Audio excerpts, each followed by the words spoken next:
Happy Veterans Day to the brave men and women who protect and defend our country's freedom. We hope you enjoy listening to stories of veterans read by Concord students. My great-uncle flew a bomber plane in World War II. He was flying it over northern Italy with a group of men one day when all of a sudden they heard a noise. The plane started to violently vibrate and everyone was worried. Then the vibration stopped. Some realized what had just happened, others did not.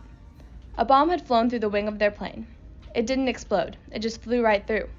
Of course, panic started to spread across the faces of the young men. If there was one bomb, then there was sure to be more at any time.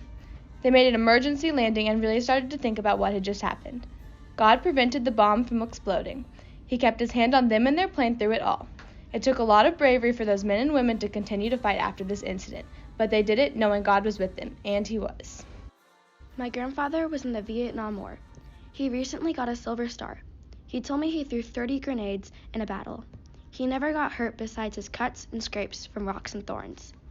He is still alive, and when he came home, the world didn't care about any of the remaining soldiers. My grandfather is truly a hero.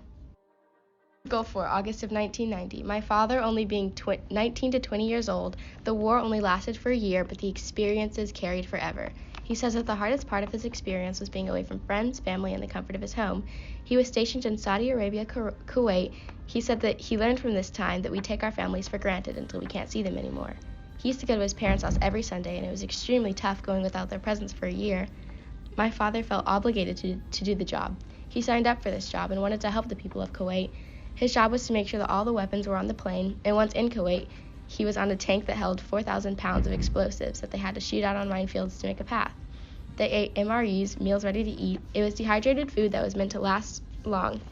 Some nights, oil wells would be lit on fire, which would mess up the air, causing them to not even be able to see their hands in front of their own faces. Other nights, they had bombs dropped on them. But in all that fear and darkness, my father became the light of many, becoming friends with little kids who came by every day and even making a rap about it. My father truly is a hero. Thank you for joining us to hear the students read letters to honor special veterans in their life. We'd like to thank every veteran for their service and sacrifice. God bless America.